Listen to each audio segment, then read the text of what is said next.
Alors en fait, je me demandais sur quoi faire mon topo cette fois-ci. Et puis j'ai réfléchi que c'était la dernière journée, la fin de l'année, donc j'ai pensé à fin, quoi. Et puis en pensant à fin, je me suis dit, tiens, mais au fait, il y a un truc qui a été écrit par Freud, qui s'appelle analyse terminée, analyse interminable. Donc du coup, j'ai été relire ça. Et ben c'est de ça dont je vais vous parler, parce que Freud s'interroge dans ce texte qui est de 1937, donc c'est-à-dire tout à fait à la fin de sa vie. Il s'interroge, il doute quand même sur la psychanalyse, il se demande s'il existe une fin naturelle à une psychanalyse. Parce qu'il y a quand même certains cas supposés guéris dont il a bien vu qu'ils ont rechuté au fil des années.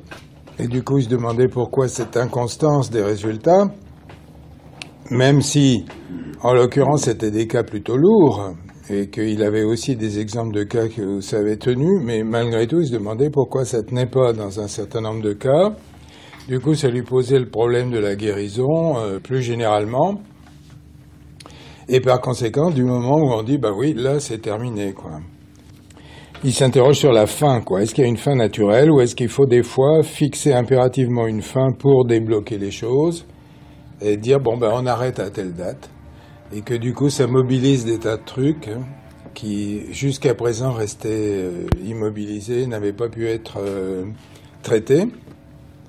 Mais on peut le faire qu'une fois. Il dit, le lion ne peut sauter qu'une fois, quoi, sur sa proie. Il y a toujours des exemples assez guerriers, voilà. Donc, et il dit des fois, à d'autres moments, il dit, oui, mais en fait, quand est-ce que ça s'arrête? Ça s'arrête quand le patient vient plus. C'est une façon assez simple de voir les choses. Voilà, donc, comment ça se fait qu'il y a des fois où il a vraiment le sentiment que c'est pas terminé, ou que la terminaison ne tient pas, ou que finalement on a fait une analyse mais que les résultats sont quand même pas stables dans le temps? Ses hypothèses à lui, c'est que ça tient soit à la constitution du psychisme lui-même, c'est-à-dire un moi trop faible, en particulier trop faible parce qu'il y a eu trop de traumatismes précoces, des pulsions trop fortes, ou bien une viscosité de la libido. Donc j'ai été un peu surpris en relisant ce texte de voir à quel point ce qui était son point de vue, c'était qu'il fallait que le moi dompte les pulsions, que c'était ça vraiment le truc qu'il fallait absolument arriver à faire.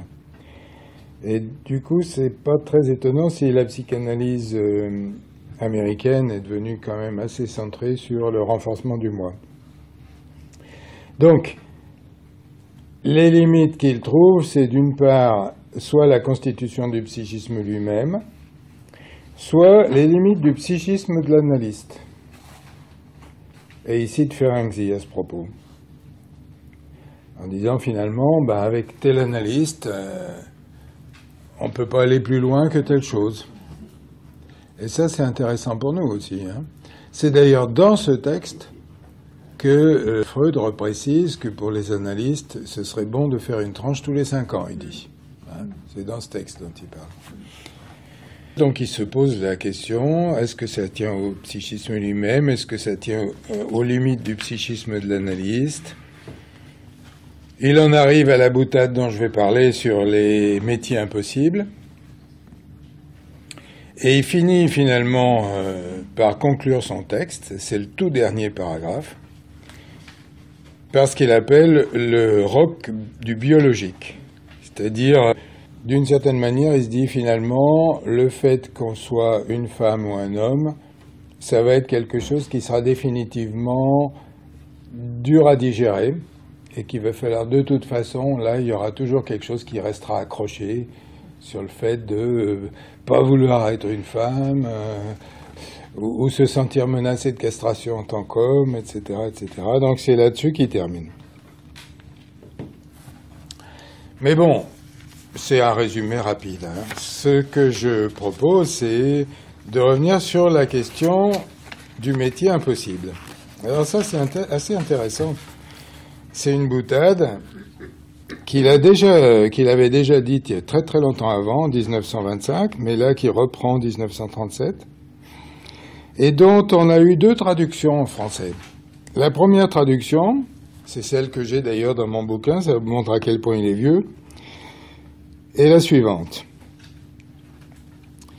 Il semble que la psychanalyse soit la troisième de ces professions impossibles où l'on peut d'avance être sûr d'échouer, les deux autres, depuis bien plus longtemps connus, étant l'art d'éduquer et l'art de gouverner. Ardos, hein. Du coup, c'est pas étonnant s'il y a eu une nouvelle traduction, plus récente, qui dit « Il semble presque, cependant, que l'analyse soit le troisième de ces métiers impossibles dans lesquels on peut d'emblée être sûr d'un succès insuffisant. Les deux autres connus depuis beaucoup plus longtemps sont éduquer et gouverner. » Donc vous voyez que déjà dans la traduction, on a eu un peu une hésitation sur ce qu'il fallait traduire et que la traduction est plus soft maintenant. Et c'est vrai que si on se dit, bon, on démarre une cure et on est sûr d'échouer, c'est carrément pas enthousiasmant. Donc la vraie question, c'est quoi cette histoire de métier impossible ?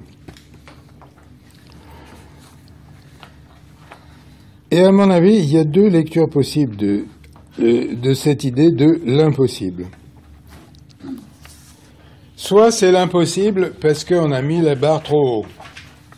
C'est-à-dire, on veut tellement que la psychanalyse soit un parfait nettoyage de tout et qui prépare tout et qu'après ça, on est totalement prêt à faire face à tout. Évidemment qu'il y a quelque chose là qui va être déçu. Parce que c'est impossible, effectivement. Hein. Donc à ce moment-là, on pourrait dire que la première lecture de cette histoire du métier impossible, ce serait une attente trop élevée d'une guérison parfaite qui prémunirait de toute rechute. C'était un peu le désir freudien, ça se comprend, hein, c'était un peu le désir freudien. Au détour de certaines phrases, on voit qu'il se dit « mais dans le futur, on aura peut-être résolu » ce que moi, j'ai pas encore réussi à résoudre et que la construction théorique actuelle ne résout pas. Peut-être que dans le futur, on pourra faire une guérison parfaite qui prémunirait de toute rechute.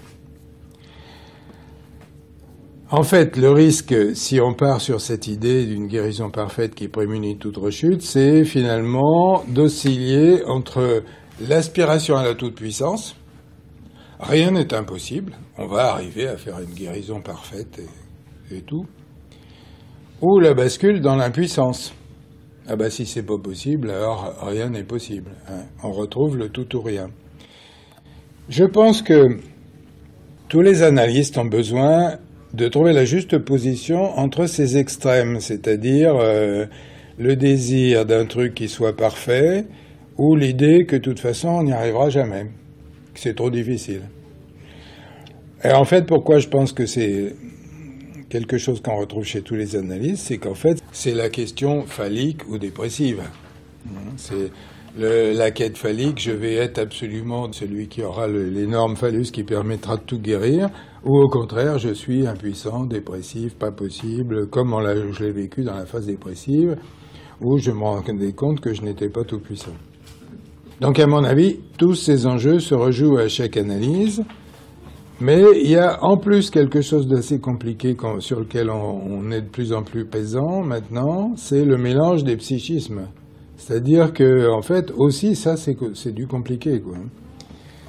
Et que quand, par exemple, on a affaire, comme tout à l'heure on en parlait, d'une personne en deuil brutal, on va être soi-même aussi dans ce deuil, ça va réveiller plein de deuils, ça va rouvrir plein de blessures, etc. Et c'est nécessaire si on veut faire le boulot correctement.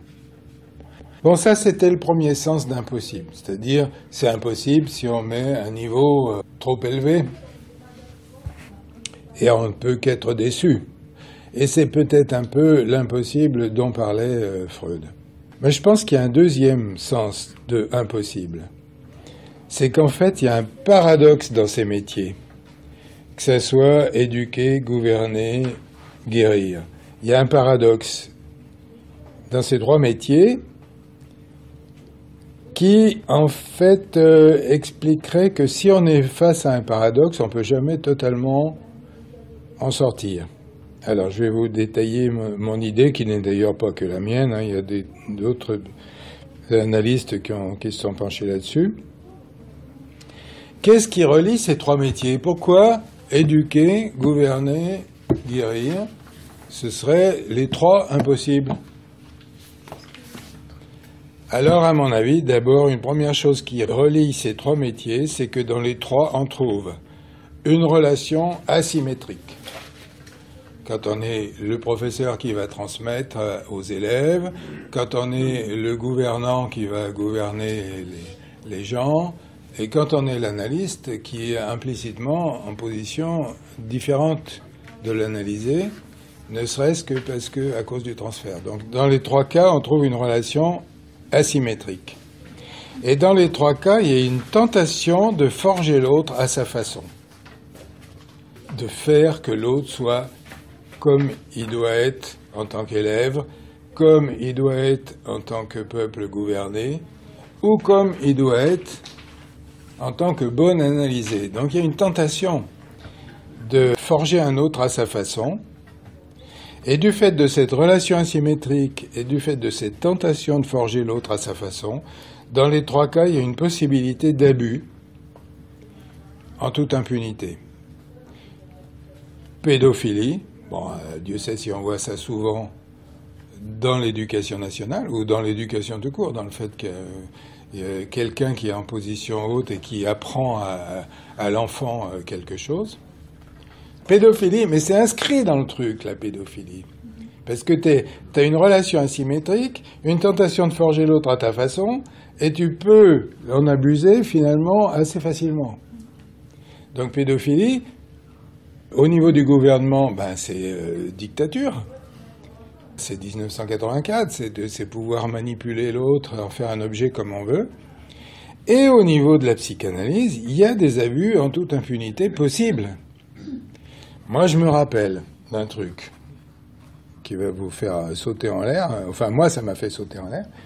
Un psychanalyste lacanien parisien qui se vantait dans les salons de faire que des séances de 5 minutes à 70 € la séance. Bon, alors, je ne veux pas dire que tous les lacaniens sont comme ça, mais là, on a typiquement un abus avec la possibilité, pour l'analyser, de trouver ça très bien, etc. Voilà. Donc, dans tous ces domaines, en fait, que ce soit l'éducateur, celui qui gouverne ou l'analyste, il y a à gérer les pulsions destructrices, quoi. Les points d'ombre.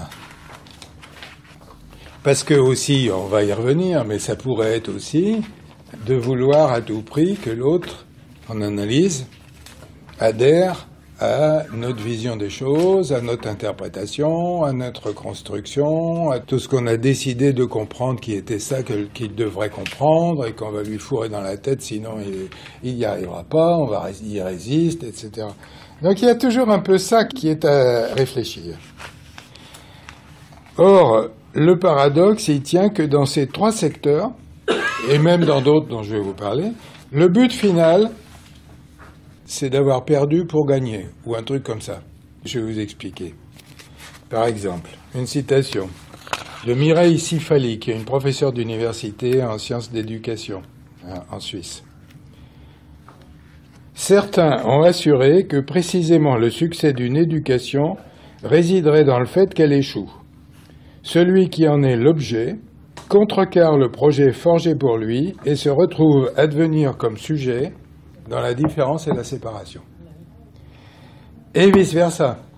Une éducation réussie aux yeux de celui qui l'assure s'avère être un échec au regard de celui qui l'a subi. Donc là, on est en plein paradoxe. C'est-à-dire, si je réussis l'éducation, que j'en ai fait vraiment un objet exactement conforme à ce que je pensais lui transmettre, eh ben, je suis passé à côté. Je l'ai échoué. Donc, en réussissant, j'échoue. En échouant, je réussis. C'est-à-dire en acceptant finalement que ben, ça va pas être ce que j'ai transmis, ce que j'ai voulu transmettre, ce qui s'est passé, etc., etc. Donc, si on prend cette idée, finalement, on est en plein paradoxe. Et on retrouve le paradoxe dans tous les autres métiers, dans les 3 métiers impossibles. Puisque le but du gouvernement, c'est l'art de vivre ensemble. Et en fait, son but est atteint quand il a assez de pouvoir pour supporter que les gens fassent à leur manière. Inversement, s'il réussit à être totalement, ce qui n'y arrive jamais heureusement, mais s'il réussissait à être totalement en train de forger son pouvoir pour que les gens soient exactement conformes à ses attentes, eh bien finalement il aurait échoué, quoi, quelque part. Et en psychanalyse, la guérison suppose que l'autre, alors là aussi on est en plein paradoxe, c'est grâce à nous, grâce à l'analyste, grâce à la cure, qu'il puisse s'attribuer le chemin qu'il va faire, lui, et dont il va le faire à sa manière finalement. Et donc on est à nouveau là aussi dans quelque chose comme ça. En fait, les excès de chacun des 3 tiennent à la centration sur une seule des 2 branches du paradoxe. Parce que dans le paradoxe, c'est que il faut que je sois là et que je tienne vraiment ma place pour que finalement l'autre prenne sa place et ne tienne pas compte de moi. Ça, c'est le paradoxe. Et donc la tentation de tout paradoxe, c'est qu'on ne prenne qu'une des 2 branches. Soit je vais être totalement là et l'autre devra s'y plier, soit je vais être totalement absent et c'est l'autre qui fera tout. Là, on retrouve bien ça dans l'éducation, où bourrer le crâne à tout prix, ce qui était un peu le modèle dans le temps, au détriment de la personnalité. Au contraire, ce qui est un peu la mode actuelle, trop centré sur les intérêts de l'enfant, c'est lui qui sait tout, il n'y a pas besoin de lui amener quoi que ce soit, il faut savoir se faire disparaître, etc. Dans les 2 cas, on peut comprendre, c'est-à-dire, c'est comme si on cherchait à sortir du dilemme en étant ou trop ou pas du tout, ou pas assez. Gouvernement, pareil, trop de pouvoir, c'est le despotisme. Et trop peu de pouvoir, c'est l'anarchie. En fait, il faut forcément le mélange des 2. Psychanalyse, si tu es trop sûr de ta construction sur l'autre, de tes interprétations, et que tu veux les injecter de force, eh ben, tu passes à côté du travail psychanalytique tel que nous on le conçoit, en tout cas. Je pense qu'on trouve ça chez les claniens. Les claniens qui font 4 séances par semaine et avec des interprétations massives. Massive, y compris chez les petits-enfants. D'emblée, c'est tout de suite massif. Ça marche avec un certain nombre de psychotiques, ou c'est d'ailleurs surtout avec les psychotiques que ça marche, parce que c'est presque une injection de structure. C'est presque un conditionnement. Voilà, c'est une injection de structure. Tu remplis de béton quelque chose qui partait dans tous les sens, mais en même temps, c'est pas véritablement une trouvaille, hein. Donc ça, c'est le risque. Et l'autre risque, c'est l'analyse trop absent, en position morte, qui dit jamais un mot, qui est là, qui est pas vraiment concerné. Bon, mon analyste parisien dont je vous parlais, par exemple, etc. Alors, en réfléchissant à ça, je me disais, mais que finalement, on peut trouver ce paradoxe et ce dilemme dans d'autres secteurs, dans l'art et dans l'amour. Dans l'art, moi j'ai entendu des critiques d'art qui affirmaient, et c'était pas mal comme idée, que l'œuvre d'art doit permettre que le regard du spectateur soit capté en vue de permettre que le spectateur voit les choses comme le regard de l'artiste les a vues. C'est-à-dire on rentre dans le tableau et finalement on arrive à voir les choses comme l'artiste les a vues. Et à ce moment-là, d'une certaine manière, on pourrait dire que le spectateur a réussi à devenir l'artiste qui a créé. Mais en fait, en réalité, l'enjeu serait donc de capter le regard et de permettre paradoxalement que le spectateur s'en déprenne ensuite pour devenir à la fois l'artiste avec sa vision et lui-même désormais plus créatif. Moi, je pense qu'on pourrait penser à l'art comme ça, la relation à l'art comme ça. Mais on retrouve dans l'art les deux excès possibles du dilemme. soit trop capté, soit pas du tout capté. Je vais vous donner deux exemples qui me sont venus. Premier exemple où on ne capte pas du tout le regard du spectateur, c'est l'exposition qu'a fait Yves Klein en 1958 de salles blanches et vides. Donc les gens y rentraient, voilà, c'était des salles blanches et vides. Eh bien, tenez-vous bien, il y a eu une rétrospective en 2009 à Beaubourg où il y avait 9 salles vides et blanches. Et ça, c'était la rétrospective de l'exposition d'Yves Klein, etc. On est dans l'extrême, c'est-à-dire, là, non seulement on capte pas le regard du spectateur, mais en fait, c'est lui qui va totalement être le créatif supposé, quoi. Et toujours dans le modèle, je cherche dans les modèles plus contemporains parce que c'est là où c'est le plus visible.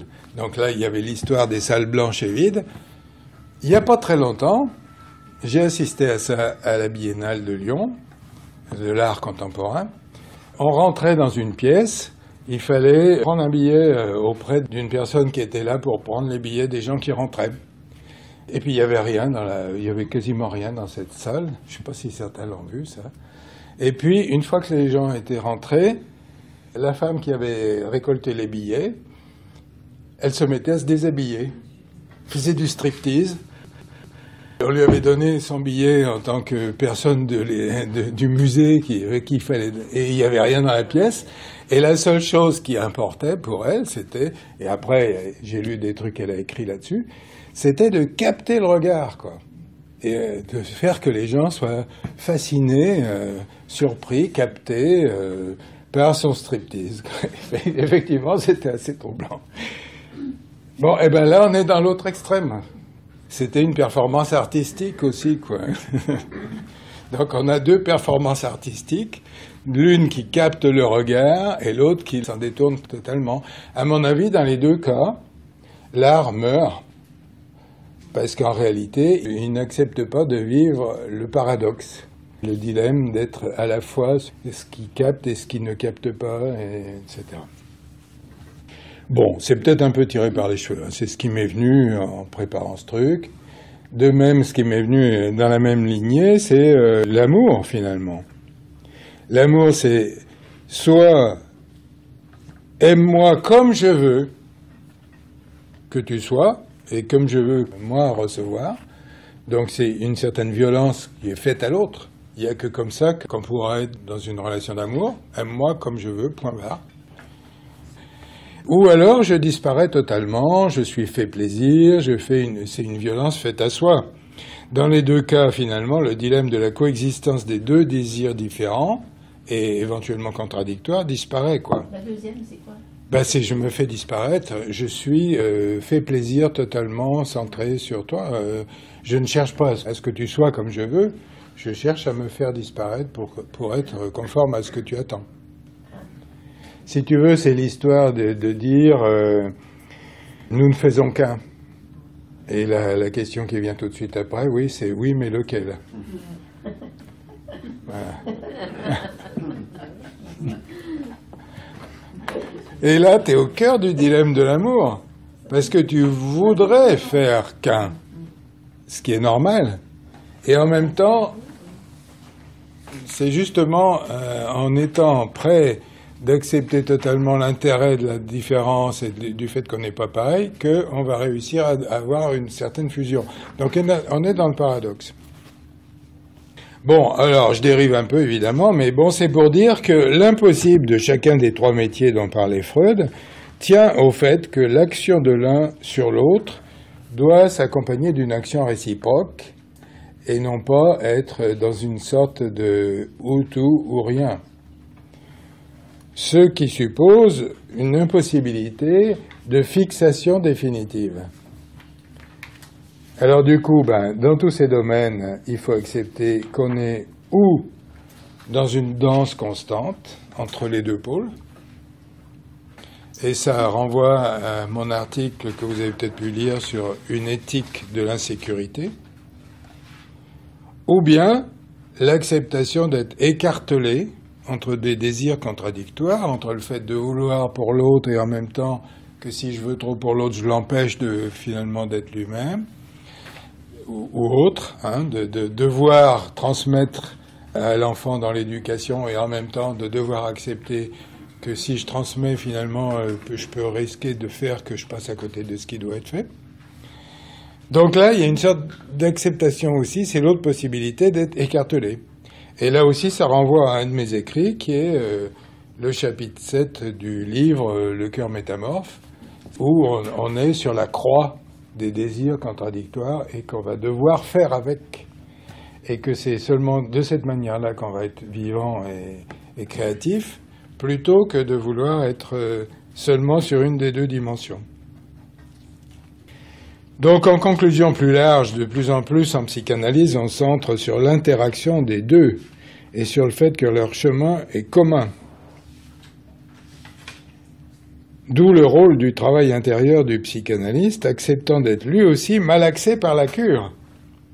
Alors bien sûr, on le redécouvre aux États-Unis, mais en fait, j'ai retrouvé des textes de Green qui datent de 1975, où il y avait déjà ça, quoi, hein, quelque part. Attendez, il faut que je retrouve la citation.